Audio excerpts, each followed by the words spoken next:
হচ্ছে বিশ্বের 1 নম্বর search engine, যার মাধ্যমে গড়ে প্রায় 8,50,00,000 সার্চ হয়ে থাকে।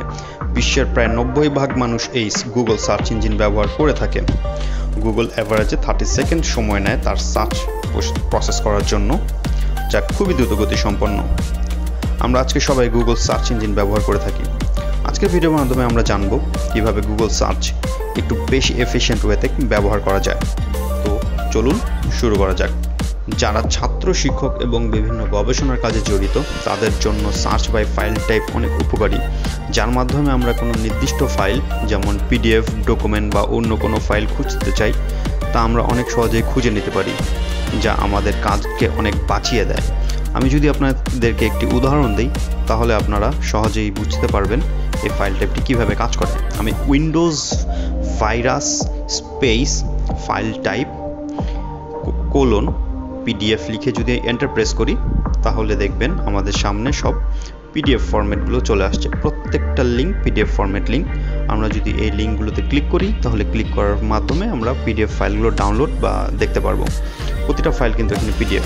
আমি যদি এটা চেঞ্জ করে দিই, ডিওসি ডকুমেন্ট লিখি বা তাহলে আমরা এন্টার প্রেস করি তাহলে আমাদের সামনে ডকুমেন্ট ফাইলগুলো চলে আসবে। দেখতে পাচ্ছেন প্রত্যেকটা লিঙ্ক কিন্তু এখানে ডকুমেন্ট ফাইল, এবং এই ফাইলগুলো ক্লিক করে কিন্তু আমরা ডকুমেন্ট ফাইলগুলো ডাউনলোড করতে পারি। এখানে প্রত্যেকটা লিঙ্ক কিন্তু আমরা দেখতে পাচ্ছি ডকুমেন্ট ফাইল হিসেবে আছে। তো আমরা এইভাবে ফাইল টাইপের মাধ্যমে আমাদের কাঙ্ক্ষিত ফাইলগুলো সহজে খুঁজে নিতে পারি, যা আমাদের কাজের পরিধিকে বাড়িয়ে। সার্চ অপারেটরের মাধ্যমে আমরা যদি ফাইল কোনো কিছু সার্চ করি তাহলে আমরা কিন্তু আরও খুবই সহজে এবং আরও বেশি এফিশিয়েন্ট ওয়েতে আরও অনেক বেশি তথ্য জানতে পারবো। যেমন আমি যদি লিখি টম ক্রুজ লিখি, টম ক্রুজ লেখার পর বানান ভুল হয়েছে, বানান ঠিক করে নিই, স্পেস দিয়ে নিই। টম ক্রুজ লেখার পর যদি আমি এন্টার প্রেস করি তাহলে দেখা যাচ্ছে টম ক্রুজ সম্পর্কিত আমাদের যাবতীয় তথ্যগুলো আমাদের সামনে চলে আসছে। কিন্তু আমি যদি আরেকটু এফিশিয়েন্ট ওয়েতে সার্চ করতে চাই তাহলে আমি প্রথমে টম ক্রুজ প্লাস আমি যদি এখানে অ্যাওয়ার্ড লিখে এন্টার প্রেস করি তাহলে টম ক্রুজ যতগুলো অ্যাওয়ার্ড পেয়েছেন তার সবগুলোই কিন্তু এখানে শো করবে। আমরা কিন্তু এটা দেখতে পাচ্ছি। দেখুন আমরা কিন্তু প্রত্যেকটা টম ক্রুজ যতগুলো অ্যাওয়ার্ড পেয়েছে তার প্রত্যেকটা অ্যাওয়ার্ডের সবগুলো আমরা এখানে একটা একটা করে দেখতে পাচ্ছি। এখন যদি আমরা সার্চ করতে চাই, এইখানে যদি আমরা জাস্ট দেখেন টম ক্রুজের অ্যাওয়ার্ডগুলো আমরা সবগুলো এখানে দেখতে পাচ্ছি। আমি যদি এখানে মাইনাস লিখে অ্যাওয়ার্ড প্রেস করি, মাইনাস অ্যাওয়ার্ড লিখে এন্টার প্রেস করি তাহলে দেখেন এখানে হয়তো অ্যাওয়ার্ডের নামগুলো দেখাচ্ছে, কিন্তু টম ক্রুজ এখানে কতগুলো অ্যাওয়ার্ড পেয়েছে তার কোনো কিছুই দেখাচ্ছে না। তো এখানে টম ক্রুজের অ্যাওয়ার্ড ব্যতীত বাকি প্রত্যেকটা সার্চ রেজাল্টগুলো আমরা দেখতে পাচ্ছি। টম ক্রুজের ফিল্মোগ্রাফি, টম ক্রুজ কী ধরনের মুভিতে কাজ করেছেন, এগুলো সবগুলো দেখতে পাচ্ছি। আমরা এখানে মিনিমাইজ করে দিয়েছি অ্যাওয়ার্ড, মানে অ্যাওয়ার্ড ব্যতীত বাকি সবগুলোই আমরা এখানে দেখতে পারবো। আশেপাশে কোনো কিছু যদি আমি সার্চ করতে চাই বা কোনো কিছু খুঁজতে যদি চাই তাহলে আমার নিয়ার বাই খুবই ভালো অপশন। আমি যদি সার্চ বক্সে লিখি রেস্টুরেন্ট, নিয়ার বাই লিখে যদি এন্টার প্রেস করি তাহলে দেখবো আমার আশেপাশে যেসব রেস্টুরেন্টগুলো আছে সেগুলো সম্পর্কিত সমস্ত তথ্য আমার সামনে চলে আসবে। তো আমি যদি নিয়ার বাই মি খুবই ভালো অপশন, আমার আশেপাশে কোনো কিছু খুঁজতে হলে এটা খুবই ভালো অপশন হিসাবে কাজ করবে। আমি যদি লিখি হসপিটাল নিয়ার মি অথবা নিয়ার বাই, তো আমার আশেপাশে যে হসপিটালগুলো আছে সেগুলোর ঠিকানা আমার চলে আসবে।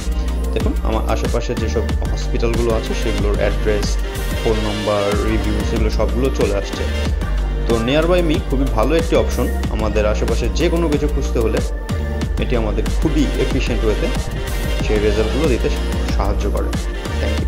সার্চ বাই সাইটের মাধ্যমে আমরা একটি নির্দিষ্ট ওয়েবসাইটের মধ্যেই ঢুকতে পারি। যেমন আমি যে ওয়েবসাইটটা চাচ্ছি সেই ওয়েবসাইট সম্পর্কে তথ্য জানতে পারি। যেমন আমি যদি সার্চ বক্সে টাইপ করি উইন্ডোজ 10 সাইট ক্লোন, দেন windows.com লিখে এন্টার প্রেস করি তাহলে দেখা যাচ্ছে এখানে উইন্ডোজেরই সব ওয়েবসাইটেই এই তথ্যগুলো পাবো। মানে প্রত্যেকটি ওয়েবসাইট windows.com-এরই হবে, এর বাইরে একটা ওয়েবসাইটও হবে না।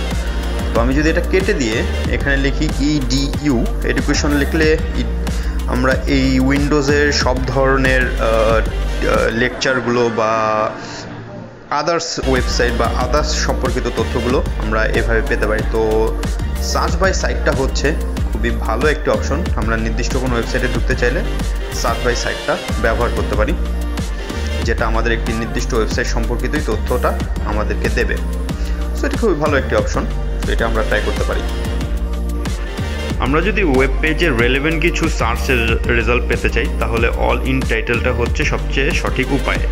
এর মাধ্যমে যদি আমরা সার্চ করি তাহলে দেখা যাচ্ছে আমরা যদি অল ইন টাইটেল ক্লোন দেওয়ার পর যদি ইউরো 2024 লিখে এন্টার প্রেস করি তাহলে দেখা যাচ্ছে ইউরো 2024 এর সমস্ত টাইটেলগুলো এর সামনে আমরা দেখতে পারবো।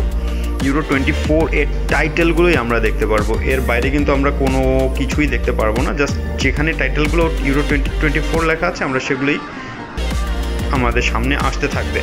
আমরা যদি এখন অল ইন টাইটেলটা কেটে দিয়ে আমরা অল ইন ইউআরএল লিখে এন্টার প্রেস করি তাহলে আমরা দেখতে পারবো হচ্ছে ওয়েবসাইটগুলো দেখতে পারবো, যেমন ইউরো 2024 এর ওয়েবসাইট বা ইউরো 2024 এর বিভিন্ন ধরনের সোশ্যাল মিডিয়া সাইটগুলো আমরা এটার মাধ্যমে দেখতে পারবো। সো আমরা যদি এইভাবে সার্চ করি, সার্চের ফলে আমাদের এফিসিয়েন্সিও বাড়বে এবং আমাদের সার্চের এক্সপিরিয়েন্সও খুবই ভালো হবে, যেটি আমাদেরকে আরও সুন্দরভাবে গুগলে সার্চ করতে সহায়তা করবে। তো আজকে এই পর্যন্তই, তো পরবর্তী কোনো একটা ভিডিওতে দেখা হবে। Thank you so much.